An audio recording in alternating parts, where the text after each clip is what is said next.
This is the Veikk vk1560. It's a brand new pen display. I've not heard of this brand before, so today we're going to be testing it out.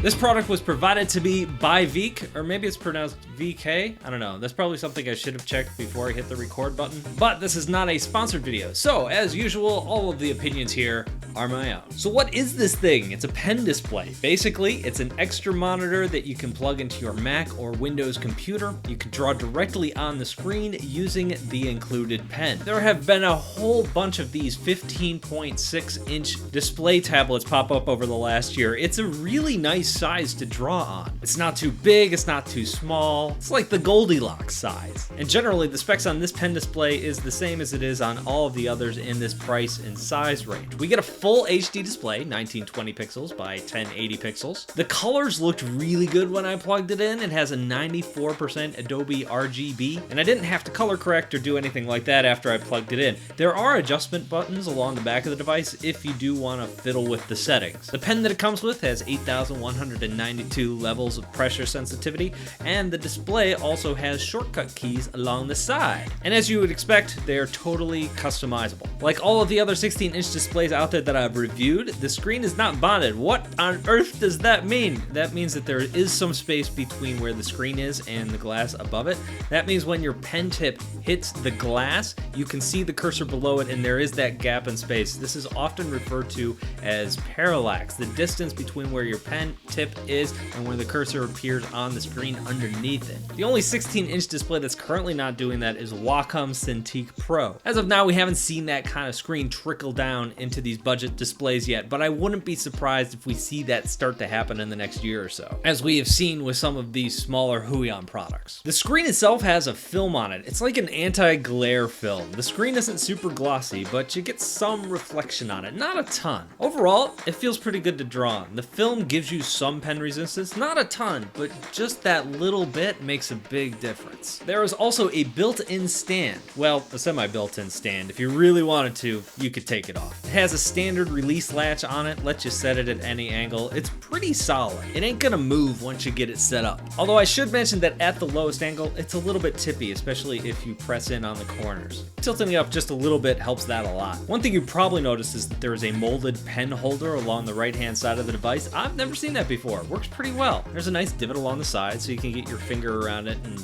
kind of get it out easily. And if you're one of those people who's always losing their pen, not me, I never do that. It's really nice to have a dedicated place to put it. So tell me more about this pen you keep talking about. It's pretty comfortable to hold. It is pretty light. The whole thing is made of a soft rubber, flares out at the top, so it's very comfortable in the hand. There are also two buttons along the side. I've gotten to the point where I just disable those as soon as I get a tablet with them. I find myself always accidentally pressing them while I'm drawing. They are customizable though, so you can set them to whatever you want. The pen is also battery free, so you're never gonna be swapping batteries in and out or plugging it in to charge it. The pressure of the pen itself feels pretty good. It holds pressure well, fast hatch lines do well. I'm not getting any fish hooks on those lines. This is where we get to my favorite boogeyman. I'm talking about line quality, and that's where I see some problems here. I do get some jitter on this pen, both on Mac and when I'm drawing on Windows. Even when I bust out a ruler to reduce some of the natural shakiness of my hand, it's definitely noticeable. Now, on a lot of the things that I review, I get this jitter, and one of the things I've been trying to do in recent reviews is kind of come up with a jitter scale. Like, how do you define what is acceptable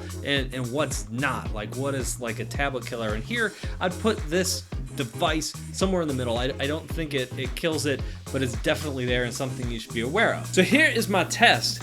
I'm gonna take a look at this pen in Photoshop, and I'm gonna turn on stroke smoothing, and I'm going to take a look at what percentage of stroke smoothing has to be turned on in order for this pen to lose its jitter. In Photoshop, at about 5%, it's definitely cleaner. When I bump it up to about 10%, I feel like that's a good range. That's a quality line that I'm getting there. I drew most of my artwork that you see in the background here with about 15% on to get a clean line. Is that the question, Parrot? So today's question, why not just use a stroke straightener all the time if that's the kind of line you're looking for? That's a great question. I often do. Even in Procreate, I straighten my lines a little bit so I can make them as smooth as possible. There is a downside to doing this. The line tends to lag behind the pen tip when you draw with a stroke straightener turned on. The higher you set the stroke straightener, the more lag you're gonna get, and when you get some of that lag, it reduces accuracy. If I'm closing circles or a shape, it's not uncommon to accidentally stop short. Same with fast hatch lines. When I do have to draw quickly or faster lines, I'll often just toggle the stroke straightener off so I can get the lines I'm looking for. So in a nutshell, the higher I turn up that stroke straightener, the less accuracy I have when I'm drawing. So even though this pen did have some jitter to it, I felt like it was something that I could knock out pretty easily, and I would kind of classify it in the acceptable range. So speaking about the pros and the cons of this device, overall, I thought it was a good screen. It had good color. Those are some of the better things about it. I think some people are really gonna like the little divot that the pen sits in. As far as cons, it really just comes down to that pen jitter, and if you wanna pick up something that doesn't. And when I look at all of the other devices out there that are in this category, I think I've reviewed 5 of them now. And of course, as always, I rank these on my website. I think there are just other devices that just have a better pen to them. Now, the catch here is that you can get $50 off this display right now, which pushes it under $300. So is it worth it to you to save some money on there and knock out that pen shape yourself? Or would you rather just get something that's a little bit more expensive that doesn't have that problem to begin with? This is the first display or any kind of product I've ever reviewed that was manufactured by Veikk. And overall, I have to say, if this is your first time out, they've done a pretty good job with this. And I hope they continue to make more and more devices. I love the fact that there's more competition out there now than there ever has been before. So one more person or one more company entering the arena is a good thing in my book. So if you have any comments or questions, let me know down below in the comment section. That is all I have for today. Thank you guys for watching this video, and I will see you in a couple of days.